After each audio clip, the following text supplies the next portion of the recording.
ambivalentes y bueno, pues eso podemos hablar en otro momento. Yo no vengo a contar la experiencia gallega, tampoco soy la persona más adecuada para eso, pero me ha gustado porque en su presentación hay una vocación, se ha hablado lo justo de instrumentos financieros, que normalmente es el discurso que hay desde la Administración, y se ha hablado mucho de cuestiones relacionales, de cuestiones de conocimiento, que son como más intangibles, más difíciles de materializar, más difíciles de gestionar incluso por una Administración, pero creo que es donde está la clave. En Galicia se ha apostado mucho por el modelo inverso, por los instrumentos financieros, etcétera, y como decía, los resultados son cuando menos discutibles. Quizás en el turno de preguntas o mañana por la mañana podríamos discutir incluso si ese tipo de políticas, digamos, logran los objetivos deseados o a veces generan efectos perversos, ¿no?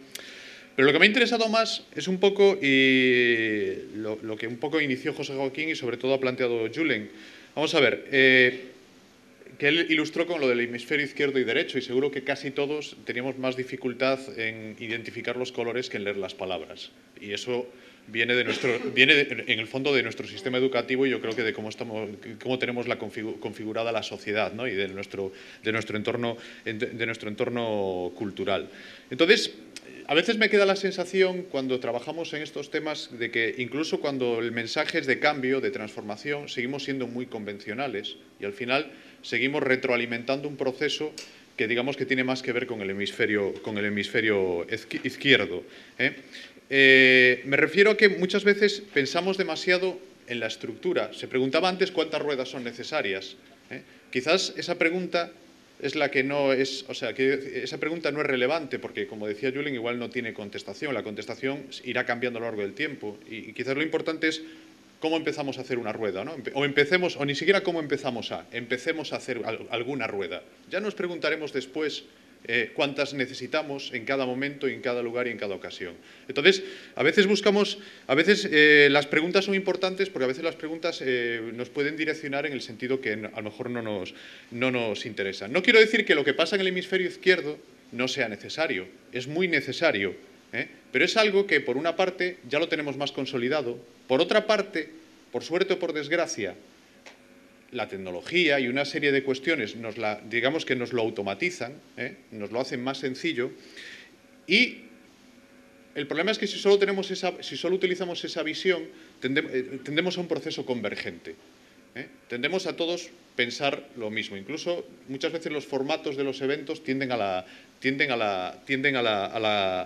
convergencia, a fortalecer nuestras fortalezas. Puede parecer una obviedad, pero a fortalecer lo que tenemos de fuerte. Pero tendemos a valorar demasiado el pasado y el presente y a pensar poco en el futuro. Y en eso sí que voy a hablar. Si estamos en un proceso de transformación, yo creo que bastante radical, que primero es una transformación, digamos, cultural y tecnológica, de la que ya se ha hablado y yo que voy a hablar un poco más, al que se superpone otra transformación provocada por una crisis importante, de la que no voy a hablar, pero todos somos conscientes, y tiene un elemento transformador social y económico que digamos que no es ineludible. Entonces, en ese momento, quizás el pasado y el presente nos interesa, pero tenemos que pensar mucho más en el futuro. Entonces ahí tenemos que empezar a manejar el hemisferio, lo que decía Julen, el hemisferio derecho, y tenemos que empezar a ser divergentes. La divergencia nos interesa. Normalmente solo somos divergentes para entrar en conflicto, para criticar, ¿no? En cambio, podemos ser divergentes para generar diversidad, digamos, para aprender. Y yo creo que ese es un tema interesante, para transformar. Y yo creo que todo esto no son solo buenas palabras, que a lo mejor es en lo que nos vamos a quedar en el día de hoy. Esto es necesario, pero no es suficiente, porque estamos reproduciendo el modelo de siempre, el modelo convencional de un evento. Viene una persona a hablar, se pregunta, discutimos, vemos etcétera. Esto es necesario, pero no es suficiente. Pero quiero decir que es necesario ponerse manos a la obra. Aprender, digamos, utilizo la palabra mucho de pensar con las manos o aprender con las manos, ¿no? Y eso, digamos que no solo son buenas palabras, sino que es una cuestión que tiene su metodología, tiene sus disciplinas, tiene sus formas de lograr esos procesos. Y yo creo que ahí es donde tienen mucho que hacer los clústeres o los clústeres, que nunca sé cómo debo decirlo. Yo digo clúster y Julen, como ya ha empezado con lo de clúster, yo le sigo. Y entonces ahí yo creo que es donde estos tipos de organizaciones, y por aquí es por donde voy a empezar, es donde este tipo de organizaciones creo que tienen mucho que decir si se diseñan y funcionan de la forma, digamos, adecuada, por decirlo de alguna forma. como en el caso de Julen, el título tampoco lo elegí yo, o sea que no es mi responsabilidad, pero voy a tratar de explicarlo. Creo que entendí el encargo que se me hacía y yo voy a tratar de explicarlo. Normalmente, a ver si funciona, sí. Normalmente yo trabajo o pienso, digamos, y actúo, pues muchas veces en esta dualidad, la interacción que hay entre personas y organizaciones, ¿no?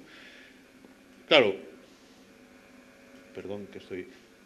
Ahora, digamos que de repente estamos subiendo un nivel, ¿eh? Estamos pensando en la relación entre organizaciones principalmente y clústeres. Yo creo que buena parte de lo que sabemos y de la forma que tenemos de actuar, como os decía antes, entre personas y organizaciones son aplicables básicamente a las relaciones entre organizaciones y clústeres. En realidad, esto no es tan simple, si en realidad lo que tenemos es un triángulo en el que tenemos personas, tenemos organizaciones y tenemos los clústeres, ¿eh? Y lo que estamos hablando es de ¿por qué creamos los clústeres? O sea, ¿por qué nos inventamos esa estructura? ¿Y por qué la formalizamos y la institucionalizamos? En cierta medida porque lo que queremos es aumentar la calidad y la cantidad que se decía antes del conocimiento y de las relaciones, que no son cosas distintas, sino que están muy íntimamente ligadas, pero que sí son ámbitos diferentes que tenemos que trabajar a la vez. Y alrededor de este triángulo es alrededor del que quiero yo orientar mi charla. Quiero hablar de por qué necesitamos estructuras que dinamicen eso y cómo deben ser esas estructuras y esas dinámicas. Bueno, le he pirateado a Edu, nos mandó una presentación un poco con algunas conceptualizaciones que él había hecho sobre lo que era el clúster de turismo. No voy a entrar en detalle porque ya hablará él de esto, pero él hablaba de que es un espacio relacional para acciones conjuntas, ¿no? Y dibujaba precisamente eso, dibujaba un montón de actores, algunos son personas, otros son instituciones, otras son empresas, y muchos están repetidos, o sea, hay personas que están en varios sitios. Y entonces es ese conglomerado, que después él dibujaba así, o sea, mucho más difuso, mucho más complejo, y me parece una buena imagen, lo que en el fondo es el clúster. Yo el clúster, me parece que una buena definición, que a lo mejor es poco operativa, pero una forma de empezar sería que es un generador de contextos. Y por lo tanto, para mí un clúster debería ser, idealmente, lo que yo me he inventado,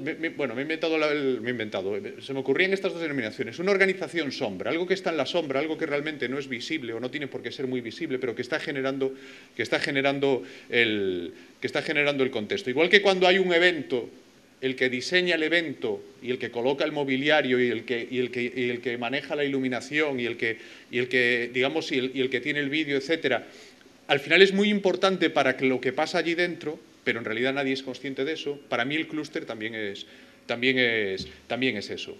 Primer problema, por ejemplo, que yo percibo en Galicia, los clústeres son omnipresentes, o sea, solo se habla de clústeres. Parece que las personas y las organizaciones no existen. Parece que los clústeres son los que hacen la actividad económica, y no es verdad.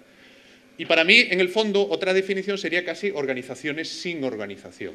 Las tenemos que institucionalizar porque queremos generar la dinámica, pero tenemos que mantener esa mínima institucionalización, esa mínima organización formal, que no las escleroticen, porque lo fundamental para mí, más que la estructura, es la dinámica, más que cuántas ruedas, es cómo construyo ruedas. Y si estoy construyendo ruedas, no puedo tener, y estoy inventando la rueda cada vez, aquí sí que a lo mejor tenemos que inventar cada vez la rueda, no puedo tener una estructura rígida en la que ya tenga definido todos los parámetros.